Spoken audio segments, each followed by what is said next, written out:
Existe uma pergunta que persegue os fãs de Cavaleiros do Zodíaco há anos. O que realmente aconteceu com The Lost Canvas? Porque pensa comigo, como é que uma obra com uma animação bonita, lutas pesadas, cavaleiros de ouro marcantes, uma história emocional e um dos ads mais interessantes da franquia simplesmente para do nada? E o mais estranho é que The Lost Canvas não parecia uma obra fracassada. Pelo contrário, até hoje, muita gente trata esse anime como uma das melhores coisas que já aconteceram com Saint Seiya. Tem fã que prefere essa Guerra Santa à história clássica. Tem fã que diz que Tenma, Alone e Sasha tinham muito mais drama, mais peso e mais construção do que várias fases oficiais da franquia. Só que aí vem o choque. O mangá teve final. A história continuou. O material existia. O problema não era falta de roteiro. Então, por que a terceira temporada nunca veio? Hoje a gente vai separar rumor de fato e entender o que aconteceu com o mangá, o que aconteceu com o anime, por que o formato OVA pode ter sido decisivo, qual foi o peso de Next Dimension nessa história e por que The Lost Canvas virou esse tipo de obra que parece cancelada, mas nunca foi esquecida. E fica até o final, porque a resposta é bem mais interessante do que simplesmente dizer não vendeu e acabou. O que realmente aconteceu com The Lost Canvas? Para entender o que aconteceu com The Lost Canvas, a primeira coisa que a gente precisa fazer é separar duas coisas que muita gente mistura, o mangá e o anime. Porque quando o fã pergunta por que Lost Canvas foi cancelado, normalmente ele está falando do anime, mas a obra original, o mangá, não ficou sem final. O mangá de Saint Seiya, The Lost Canvas, The Myth of Hades, foi escrito e desenhado por Shiori Teshirogi, baseado no universo criado por Masami Kurumada. Ele começou a ser publicado em 2006 na revista Weekly Shonen Champion e terminou em 2011, fechando a história principal em 25 volumes. No Brasil, a própria editora JBC lista a coleção com 25 volumes. Ou seja, a história existia, o final existia.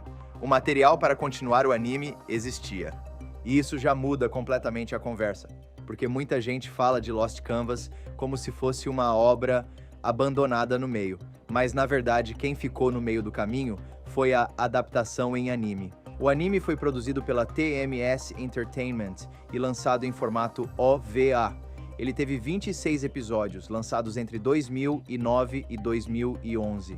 A TMS apresenta a obra como uma prequela situada 250 anos antes da série original de Saint Seiya, focada em 3 órfãos ligados por uma promessa que acabam envolvidos numa guerra santa. E aqui está uma das partes mais importantes. The Lost Canvas não era um anime semanal de televisão. Ele não seguia aquele modelo tradicional em que o episódio passa toda semana, cria audiência, vende brinquedo, ganha patrocinador e vai sendo sustentado por uma máquina maior. Ele era OVA. E no mercado de anime daquela época, OVA dependia muito de venda física. DVD, Blu-ray, produto para fã comprar. Então, por mais que a obra fosse elogiada, por mais que muita gente gostasse, por mais que visualmente ela fosse muito superior a várias produções da franquia, ela precisava dar retorno. E esse é o ponto que deixa tudo mais cruel. Qualidade não garante continuação. Às vezes uma obra é amada, mas não vende o suficiente. Às vezes ela vira cult depois. Às vezes ela cresce com o tempo. Às vezes a internet transforma aquilo em clássico anos depois, mas quem decide uma nova temporada não está olhando só para o carinho do público, está olhando para número, contrato, licenciamento, custo de produção e expectativa de retorno. Então, quando a gente pergunta o que realmente aconteceu com The Lost Canvas, a resposta mais honesta é: o mangá terminou, o anime não. A adaptação parou depois de 26 episódios e o motivo mais provável foi comercial. Mas calma, porque reduzir tudo a não vendeu também é simplificar demais, porque The Lost Canvas estava dentro de uma franquia complicada. Saint Seiya não era uma propriedade qualquer, era uma marca gigantesca, com história, nostalgia, diferentes empresas envolvidas, diferentes linhas narrativas e principalmente uma disputa silenciosa de espaço dentro da própria mitologia. Enquanto Lost Canvas contava uma versão da Guerra Santa anterior, Masami Kurumada também desenvolvia Next Dimension, que abordava outra versão desse passado dentro da linha dele. Isso criou uma confusão enorme para o público. Afinal, qual era a Guerra Santa verdadeira? Qual era a história oficial? Qual deveria receber prioridade? E para o fã comum, isso talvez nem importasse tanto, porque o fã olhava para Lost Canvas e via uma história boa. Via Tenma, Alone e Sasha crescendo como amigos e depois sendo separados por destino, guerra e divindade. Via Cavaleiros de Ouro com personalidade, passado, dilemas e momentos de brilho. Via uma Guerra Santa que parecia realmente trágica, onde cada batalha tinha peso e cada morte parecia importar. Só que para o mercado, para a franquia e para os bastidores, não basta ser bonito. Precisa encaixar na estratégia. E The Lost Canvas acabou ficando nesse lugar estranho, amado demais para ser esquecido, mas não forte o bastante comercialmente para garantir sua continuação em anime. É por isso que ele virou quase uma ferida aberta dentro da comunidade de Cavaleiros do Zodíaco, que ele não terminou por falta de história, não terminou porque ninguém gostava, não terminou porque era ruim, ele simplesmente parou. E talvez essa seja a parte que mais incomoda.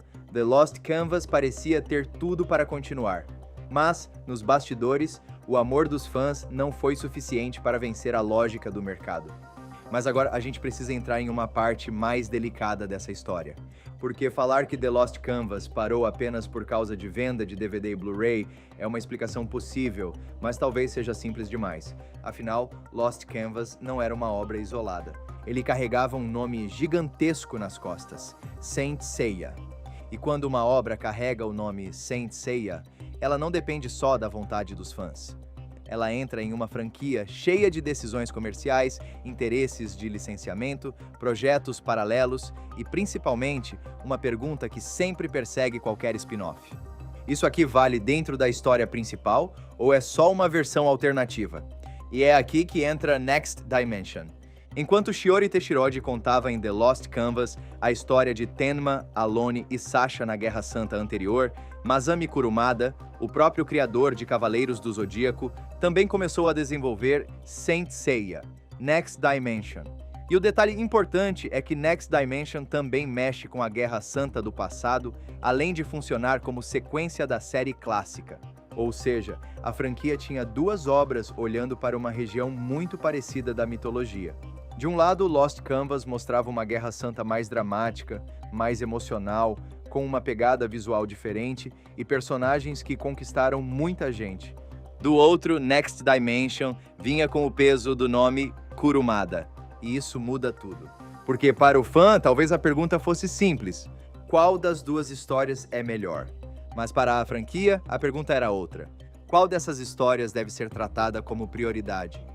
E quando a gente olha por esse lado, dá para entender por que The Lost Canvas ficou em uma posição complicada. Ele era amado, ele era elogiado, ele tinha uma base fiel, mas ele não era a linha principal conduzida pelo autor original.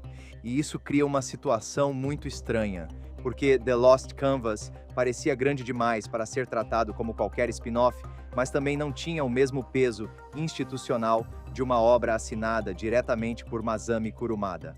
É como se ele estivesse preso no meio do caminho. Para muitos fãs, era a melhor versão moderna de Cavaleiros do Zodíaco, mas, dentro da lógica da franquia, ele podia ser visto como uma linha paralela, e esse é um dos pontos que ajudam a explicar por que o anime nunca recebeu a continuação que tanta gente esperava. Não era apenas uma questão de existir material. Material existia. O mangá de The Lost Canvas foi concluído com 25 volumes, então história para adaptar não faltava. Também não era apenas uma questão de qualidade, porque a adaptação em OVA teve 26 episódios produzidos pela TMS Entertainment e até hoje é lembrada com carinho por muitos fãs. O problema era mais complexo. Para continuar Lost Canvas, seria preciso investir em uma obra que, apesar de amada, talvez não fosse a prioridade narrativa da franquia naquele momento. E aí entra uma verdade dura sobre entretenimento. Nem sempre a obra mais querida pelo público é a obra que recebe mais investimento. Às vezes, a empresa olha para a marca como um tabuleiro. Tem o anime clássico, né? Tem os filmes, tem os jogos, tem os produtos licenciados, tem novas séries, tem novas tentativas de alcançar público jovem, tem o material do criador original, e no meio disso tudo estava The Lost Canvas, uma obra que os fãs queriam ver continuar, mas que talvez não ocupasse o centro da estratégia comercial de Saint Seiya. Por isso, quando alguém pergunta, foi culpa de Next Dimension? A resposta mais honesta seria, não dá para dizer que Next Dimension foi o único motivo. Mas dá para dizer que a existência de Next Dimension complicou o espaço de The Lost Canvas dentro da franquia, porque as duas obras lidavam com uma ideia parecida, a antiga Guerra Santa contra Hades. Só que uma delas era feita por Teshirogi, como uma expansão do universo, e a outra era feita pelo próprio Kurumada, como parte direta da linha dele. Então, pro fã, Lost Canvas podia ser a melhor, mas pra franquia, Next Dimension tinha uma autoridade diferente, e talvez seja justamente isso que torna essa história tão frustrante. Porque The Lost Canvas não parecia pequeno, não parecia descartável, não parecia uma obra qualquer. Ele tinha alma, ele tinha identidade, né? Ele tinha personagens que ficaram marcados. Mas dentro de uma franquia tão grande quanto Saint Seiya, ter qualidade não basta. Você precisa ter espaço, precisa ter prioridade, precisa ter retorno, precisa estar alinhado com o caminho que a marca quer seguir. E The Lost Canvas acabou ficando nesse lugar doloroso. Forte demais para ser esquecido, mas paralelo demais para ser tratado como o futuro principal de Cavaleiros do Zodíaco. No fim das contas, quando a gente pergunta o que realmente aconteceu com The Lost Canvas, a resposta não cabe em uma frase simples, porque não foi só uma coisa. Não foi porque a história era ruim, não foi porque faltava material, não foi porque os fãs esqueceram, e também não foi porque The Lost Canvas não tinha importância. Na verdade, o que aconteceu foi uma soma de fatores. O mangá existia, continuou e teve final. A história de Tenma, Alone e Sasha não ficou perdida no papel. Ela foi concluída.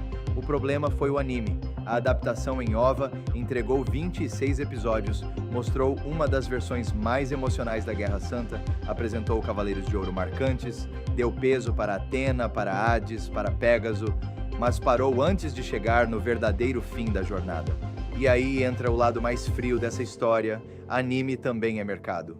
Por mais que a gente ame uma obra, por mais que ela tenha cenas lindas, lutas incríveis e personagens inesquecíveis, ela precisa dar retorno. Principalmente quando falamos de um OVA, que dependia muito de venda física, DVD, Blu-ray, licenciamento e investimento direto dos fãs. E se esse retorno não vem do jeito que os produtores esperam, a continuação simplesmente deixa de ser prioridade. Só que com The Lost Canvas, a situação era ainda mais complicada. Porque ele não era uma obra solta, ele carregava o nome Saint Seiya. E dentro de uma franquia tão grande, existem decisões que vão além da qualidade de uma história. Existia o peso da linha principal. Existia o nome de Masami Kurumada. Existia Next Dimension. Existia a dúvida sobre cânone. Existia a disputa de espaço dentro da própria mitologia de Cavaleiros do Zodíaco. Então The Lost Canvas acabou ficando em um lugar muito estranho. Para muitos fãs, ele era uma das melhores coisas modernas que Saint Seiya já produziu. Mas para a lógica da franquia, talvez ele fosse paralelo demais para receber o mesmo investimento de uma linha principal. E talvez seja por isso que essa obra ainda incomode tanto.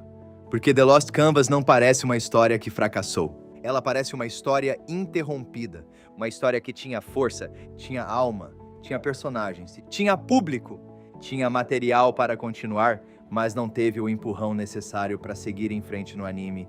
E é isso que torna tudo tão frustrante. A gente não está falando de uma obra esquecida porque ninguém se importava.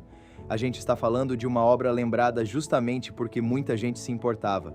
Até hoje, quando alguém fala de Tenma, Alone e Sasha, não parece que está falando de personagens descartáveis. Parece que está falando de uma promessa que ficou pela metade na animação. Até hoje, quando alguém lembra dos Cavaleiros de Ouro de Lost Canvas, fica aquela sensação de que a franquia tinha encontrado um caminho mais maduro, mais dramático e mais emocional para contar uma Guerra Santa. E talvez essa seja a grande ironia. The Lost Canvas parou, mas nunca morreu.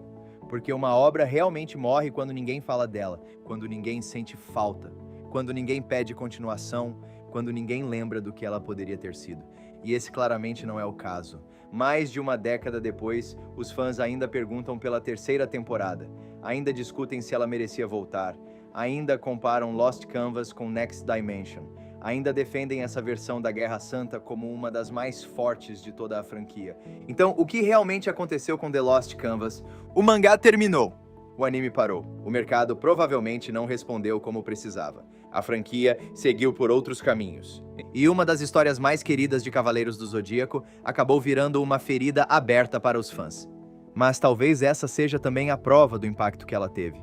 Porque se The Lost Canvas fosse só mais um spin-off qualquer, ninguém estaria fazendo essa pergunta até hoje. Ninguém estaria esperando uma terceira temporada. Ninguém estaria defendendo Tenma, Alone e Sasha como personagens que mereciam muito mais espaço.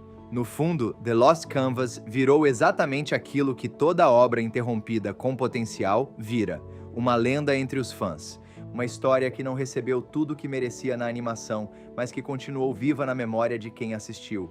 E agora eu quero saber de você. Na sua opinião, The Lost Canvas merecia uma terceira temporada? Você acha que essa é a melhor versão moderna de Cavaleiros do Zodíaco? Ou acha que a franquia fez certo em seguir por outros caminhos? Comenta aqui embaixo, porque essa discussão ainda está longe de acabar. E se você quer mais vídeos explicando os bastidores, mistérios e histórias interrompidas dos animes clássicos, já deixa o like, se inscreve no canal e ativa o sininho. Porque no mundo dos animes, às vezes o maior mistério não é o final da história. É entender por que uma história tão boa nunca teve a chance de continuar.